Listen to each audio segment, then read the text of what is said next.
Hello, this is Dr. Cronin. I'm a naturopathic physician, and I do a lot of work with women's health, bioidentical hormones, lots of healing the system through nutrition, botanicals, homeopathics, cranial, physical medicine.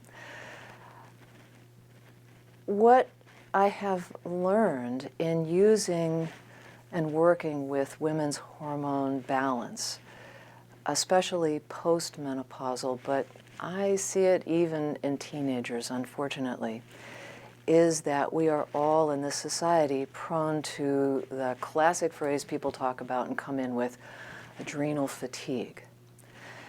It's a little bit of a catch-all. I cringe a bit just to use, oh yes, we have adrenal fatigue. Everybody has adrenal fatigue. But what I have found in using the 24-hour hormone urine test, which is basically a test where you're collecting the urine for 24 hours, and it shows how much hormone the body has made for that entire day, as well as the metabolites, so you can see how well you metabolize hormones as well. This test looks at all the different female hormones, about 6 different estrogens, progesterone, but it also checks the adrenal hormones. And I see this for both men and women. They come to see me. Usually the man comes because the wife says, oh, you got to do that, you got to do that. You know? And so we will look at certainly reproductive hormones, but also the adrenal hormones. What I am finding more and more is that people will come in and they'll go, you know, I just know I have a high cortisol, which is the stress hormone, that major stress, fight or flight hormone.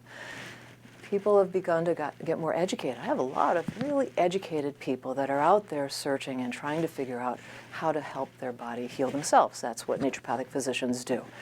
And so they've got information from everywhere, but I find that it's so validating when you actually test, because especially for me, I'm a good guesser at this time, but it's so much better to actually see what the level is that's individual for that person. So when you're doing that 24-hour urine hormone test, you actually see how much cortisol is being created throughout the day. Now, cortisol is a hormone that is not bad. We need that hormone.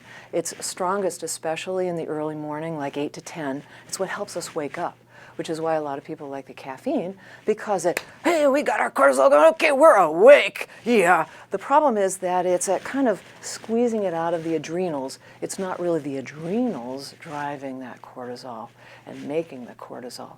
So a lot of times people will be stressed and they'll go, oh man, I feel so much, feel so much cortisol, zoom, zoom, zoom, I must have high cortisol. But when we actually measure those levels in a 24-hour, when I measure those levels in a 24-hour urine test, there are many people where I have ideal ranges of what I like to see. They have very broad ranges, of course, very common in lab tests. Lab tests are usually, the normal reference range will be what the vast majority of people are out there walking around, not in hospital.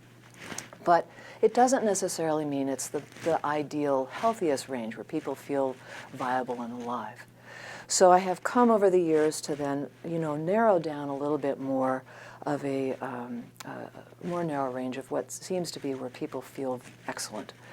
And you'll find many people who think they're going to be way past that and too high, and they're actually low because the adrenals may have spurts still of survival mode, but underneath they're tired. And some people can't quite tell because they are using either sugar or caffeine or something to try to maintain that energy when they slump. But the fact is that the adrenals eventually, we're talking gray areas here. We're not talking disease names. It's more about function. This is functional adrenal. So when somebody has that lower level on their urine hormone test, my preference, truthfully, is not to, I find naturopathic medicine is wonderful for helping the adrenals to heal on their own. I really prefer not to prescribe hydrocortisol. My preference is to feed the adrenals so they begin to slowly repair and then have the ability. This is one gland that you can help to recoup for most people that I see in my practice. The other side of that, there are all these ranges. There's balance, like we were saying earlier, between DHEA, which is the largest of your adrenal hormones, a lot more calming, soothing, relaxing. I always tell people that's the sigh, that's the big breath. That's where the meditation comes in. When you breathe, hold it for a minute and let it go. That is you switching your gear. You can feel it. You switch your gear in your body. We don't need anything. You can feel the gear switch into more of that DHEA mode as opposed to the pant, hyper, cortisol, I've got to get out of here mode. What happens when we have those bursts of high cortisol is that our body is in survival mode. And so what it does is it pumps up our glucose into the blood. And the job for that is because your brain has to use glucose. It doesn't use protein and fat. It converts it to glucose. It must use glucose for its fuel. And so suddenly it will pump everything up to have more glucose so you can think your way out of the problem. But it also pumps it to go down to your muscles so that you can run, or you can beat somebody up and then run, or whatever it is.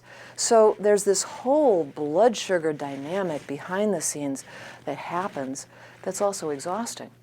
And one of the interesting little things that's an aside in terms of diet is that the more you eat this kind of super strong, sweet, sugary meal and then drop and then up and then down, it mimics a lot of that, I'm in survival mode, and both of those things are wear and tear on the adrenals.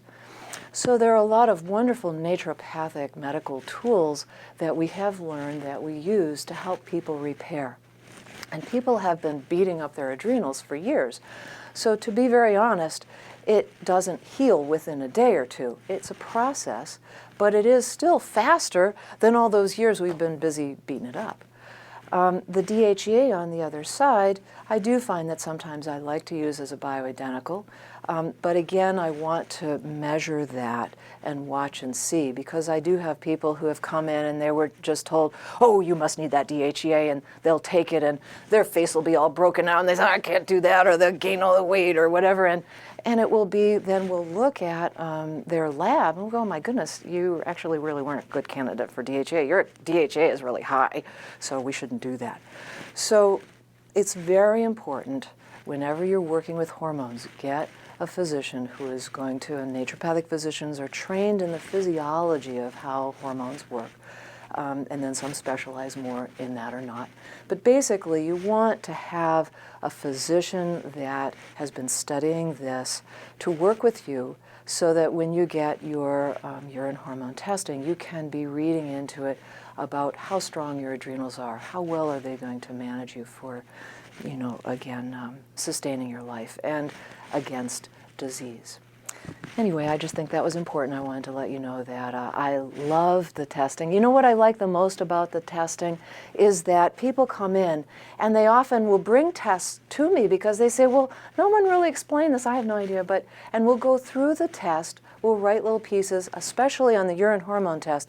You want to go through that. It's a learning. It's fun. People go, oh my goodness. I mean, people can understand this, especially when it's their own. They're very excited about it. Or sometimes they'll cry, I knew I was a boy, you know. And so you really, they have an understanding of where their health is, where they're starting, and you know, what to be working and fixing with that. So it's a wonderful educational tool. I try not to over lab because, you know, lab can run money. But I also find that it's a huge tool for people to understand about their health and create their own health files. People should get their copies of their lab and maintain their own health files so that they can see historically how things have improved. Anyway, I just wanted to share that because I think it's important for all of us for our health. And thank you very much.